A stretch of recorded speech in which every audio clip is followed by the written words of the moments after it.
Satria Kekasih Dewa episode Turun Gunung bagian yang keempat. Sebelumnya diceritakan Arya Kamandanu singgah di Kurawan dan ia dipertemukan dengan Ki Buyut di Banjar. Pada mulanya Arya Kamandanu dicurigai sebagai orang jahat, namun kemudian Ki Buyut sebagai pemuka tetua dari Banjar kemudian menjelaskan bahwasanya warga tidak boleh mencurigai terlebih dahulu karena belum ada bukti kejahatan yang dibawa oleh Arya Kamandanu. Ki Buyut kemudian berkata kepada Arya Kamandanu dan Jambunada, "Maafkan kami Kisana," ujar Ki Buyut. "Keadaan yang tidak baik tengah melanda pedukuhan ini, sehingga membuat warga mempunyai firasat yang tidak baik pula pada orang-orang yang belum kami kenali." Arya Kamandanu kemudian menjawab perkataan dari Ki Buyut. "Aku mengerti Ki Buyut, memang sepantasnya kami terlebih dahulu melaporkan kedatangan kami pada Ki Buyut," jawab Arya Kamandanu. Bagi Jambunada, ayahnya ini terlalu lunak pada orang lain. Jambunada melihat perubahan pada wajah Ki Buyut. Entah itu bentuk usaha meyakinkan dirinya dengan saksama. Lelaki yang telah sepuh tersebut memperhatikan wajah dari Arya Kamandanu.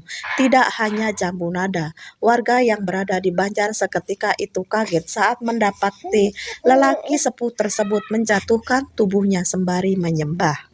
"Maafkan kami Gusti, kami rupanya telah menjadi orang yang pelupa. Mohon ampun Gusti," ucap Ki Buyut dengan kedua tangan bersedekap di depan dada. Kamandanu yang tadinya tersenyum juga ikut kaget mendapat perlakuan dari Ki Buyut.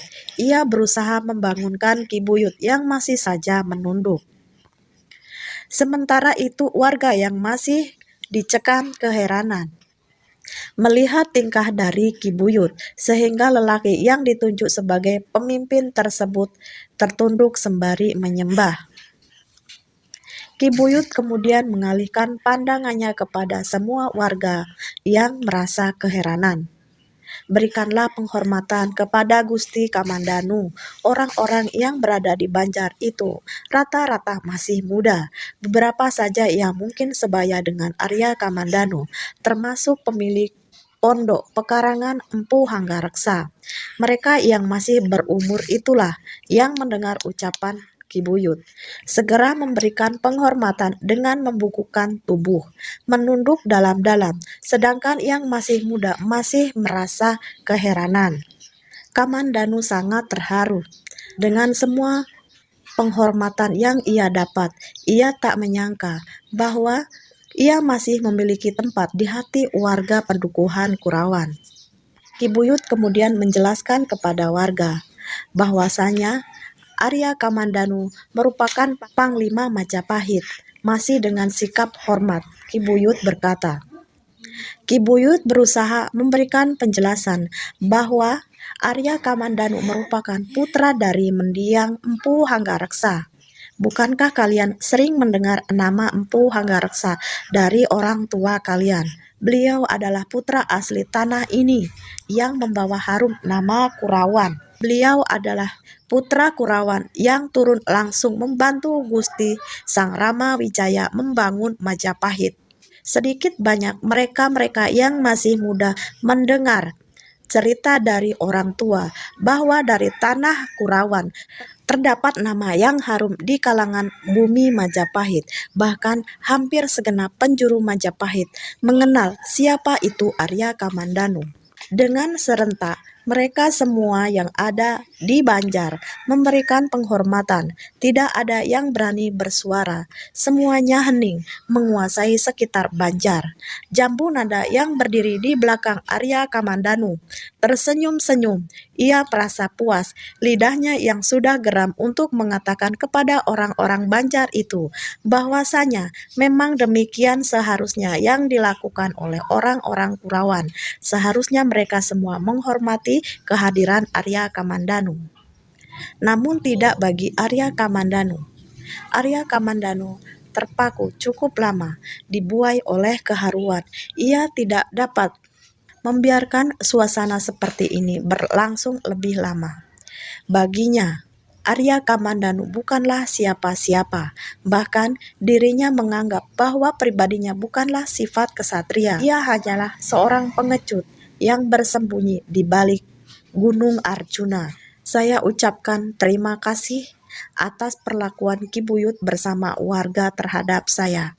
Ucapan Arya Kamandanu mengambil alih keheningan. Ini sungguh berlebihan bagi saya. Saya tidak lebih seperti kalian, hanya rakyat biasa. Masa itu telah berlalu dan saya akan sangat senang jika Ki Buyut memperlakukan saya seperti orang lain. Jambu Nada menelan ludah saat mendengarkan perkataan dari ayahnya. Ternyata lelaki yang menjadi ayahnya itu tidak memberikan kesempatan lebih lama untuk menikmati suasana yang menyenangkan baginya. Selama ini hidup Jambu Nada belum pernah merasakan dihormati seperti saat ini. Yang ada, semua orang menatap Jambu Nada dengan pandangan yang jijik. Selebihnya lari tunggang langgang menganggap bahwasannya Jambu Nada adalah anak siluman. Arya Kamandanu menarik napas panjang. Baiklah, jika kalian masih seperti ini, lebih baik kami meninggalkan pedukuhan ini. Saya benar-benar tidak pantas mendapatkan penghormatan yang berlebihan seperti ini. Saat mendengarkan ucapan Arya Kamandanu, Ki Buyut segera berdiri. Ia tidak ingin lelaki yang dihormatinya itu meninggalkan pedukuhan dengan rasa yang tidak senang. Baiklah Gusti, bagaimana kalau kita berbincang-bincang di Banjar? Aku lebih nyaman dipanggil Ki Kamandanu saja, ucap Arya Kamandanu menyela. Ki Buyut menarik nafas. Baginya hal ini memang sedikit janggal, namun atas permintaan Arya Kamandanu, maka lelaki tua tersebut kemudian tersenyum dan mempersilahkan Ki Kamandanu menaiki Banjar. Arya Kamandanu menolak. Dengan tersenyum ia menatap Ki Buyut. Saya sebenarnya ingin singgah di pekarangan Empu Hanggareksa, sekedar memperkenalkan pada putra saya bahwa tempat ini adalah tanah kelahiran ayahnya. Lelaki Parubaya yang telah membawa Arya Kamandanu ke Banjar memperkenalkan diri kepada Arya Kamandanu. Perkenalkan, nama saya Ki Jungkar. Saya bersama keluarga selama ini diberikan izin oleh Ki Buyut untuk menempati pekarangan Gusti Empu Hanggareksa. Benar Ki Kamandanu, setelah beberapa tahun pekarangan itu kosong, aku memutuskan Ki Jungkar menempatinya. Timpal Ki Buyut menerangkan.